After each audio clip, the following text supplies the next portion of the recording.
The purpose of this video is to show you how to graph the data that you collect during the Accommodation Lab for binocular vision. I am going to set up enough sheets for each person in your lab group to have a sheet for his or her own data.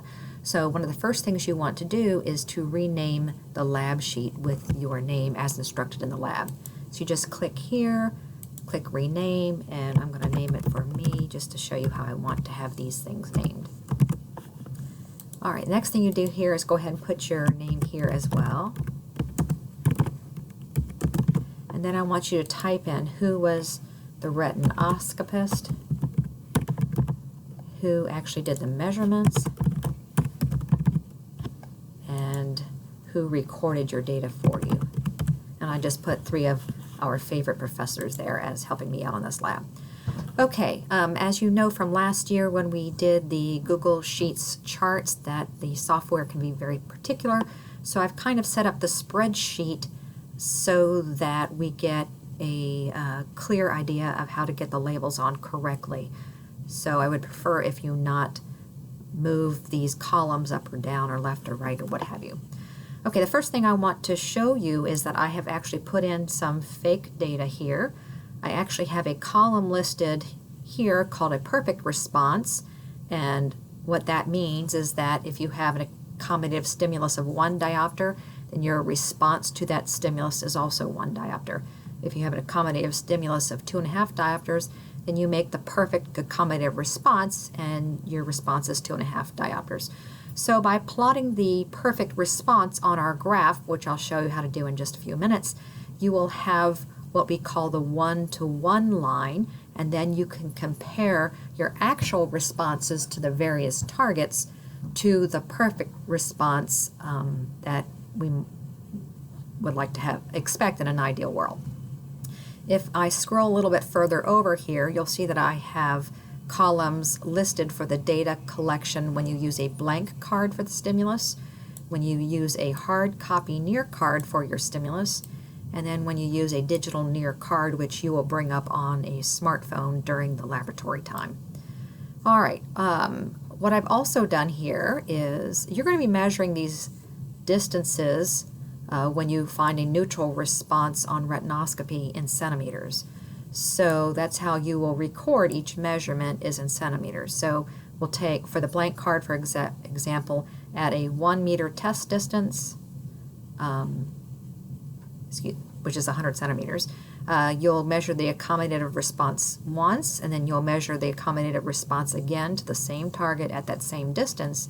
And then what we're actually going to record in the chart is the mean of those 2 responses. But we don't want to record the mean in centimeters, we want to record the mean in diopters. So after you determine the mean centimeters, the mean response in centimeters, then I want you to go ahead and convert the mean response in centimeters to diopters. Now let me just show you quickly how to do this. I'm going to go ahead and delete this just to remind you how diopter conversion is made from centimeters. So you just click on this square here, and then you go equals 1 divided by, and then since this is in centimeters, we need to have it in meters, so we'll put this value divided by 100, and then close the parentheses, and that will give you this test distance converted into diopters. And then of course you can just drag it down to make all those other numbers converted. Alright, so once you've got all your measurements done, you've calculated your mean centimeters response, and you've converted those means into diopters, now we can plot the data. So let me just scroll over here a little bit. Alright, so what I've done, this might seem like a little bit of a strange order to put these in, but I've done this on purpose so that we get good labels for the legend. So before we actually insert the chart, what I want you to do is start at the top here with your data and scroll all the way down to include both of those headers as well as all of your data points. So once you have that selected, you go Insert, Chart, and then you'll get a chart that looks like this. Well, we want a scatter plot, we don't want a bar chart. So we go over here to the Setup, and we have to scroll up in this case to find the chart type, and you're going to select the scatter plot. All right, now you'll notice here on the scatter plot that we've got our 5 data points, and that worked out really well. So now we want to customize the chart to have all the chart titles and data labels, axis labels correct before we add additional data. All right, so to customize the chart, we click on the Customize button. And again, I'd like to start at the top, so let's pick chart and axis titles. Let's give a chart title first. So our chart title, the way I want you to label this is accommodative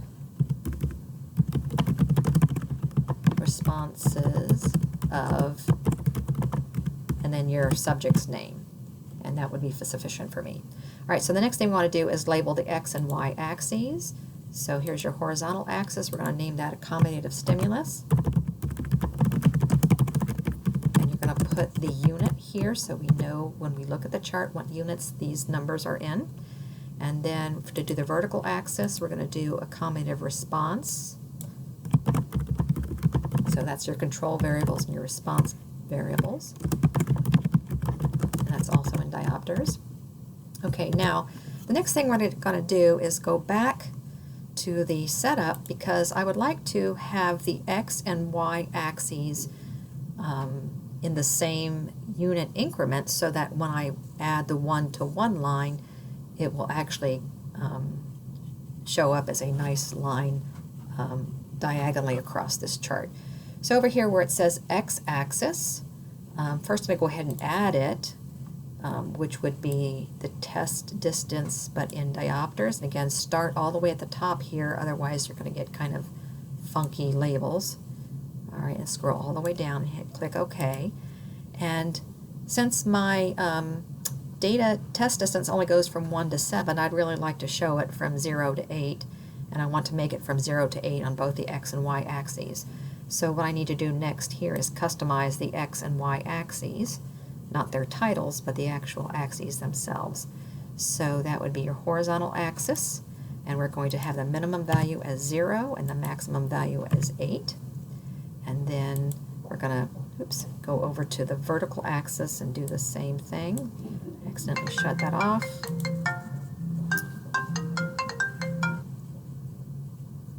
These phones only ring when I don't want them to.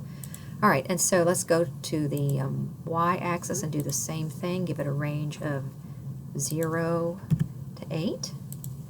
And then let's take a look at our graph and see how it looks so far before we add any more data.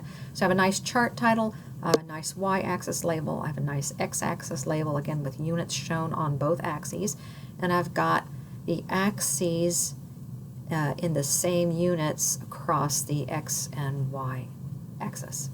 Our next thing I want to do is go ahead and add that 1-to-1 line. So again, the 1-to-1 line is when I have a perfect response of the accommodation in response to the actual stimulus.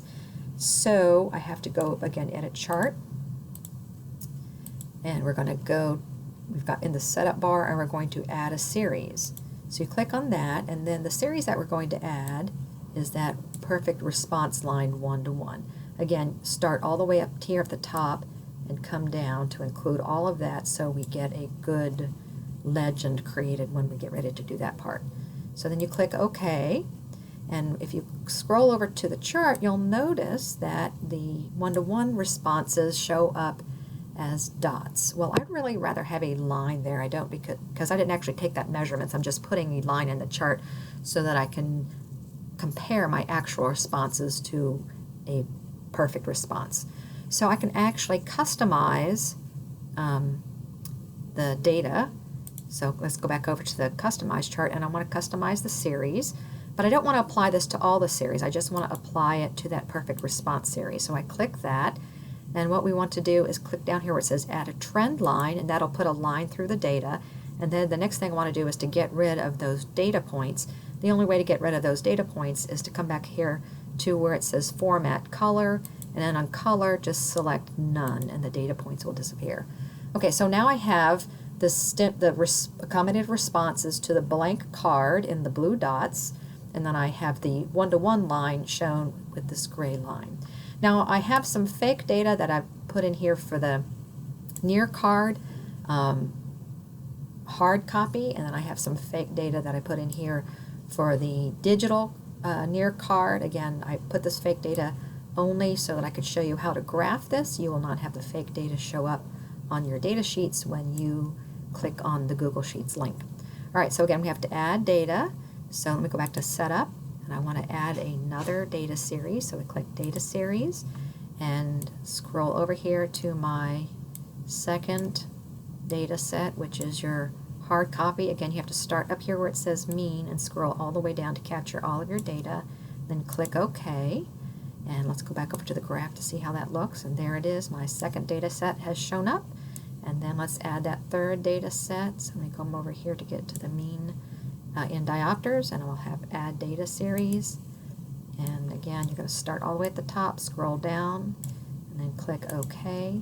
And when you look at the graph here, everything should be on there. So now I can see what my patient's responses were to the blank card, to the hard copy, and to the digital near card compared to the perfect response that is expected. Okay, so each person again will have his or her own sheet. I'll have about 30 of these sheets set up for each, well, more than that, 35 set up for each lab day. And so again, anytime it says sheet, you can click on that sheet and create your own sheet with your last name on it. Please follow the lab instructions. To collect the data, you can wait to graph the data until everybody's data is collected so that we get maximal time in the 1 hour lab space that we have. And then again, you can use your own time later on to graph the data and answer the lab questions. If you finish collecting all the data and you still have time left in lab, you can go ahead and do that before you leave lab today. But again, you've got 24 hours after the end of lab to get your work done, so there's no need to rush. Thank you for listening. Hope this was helpful.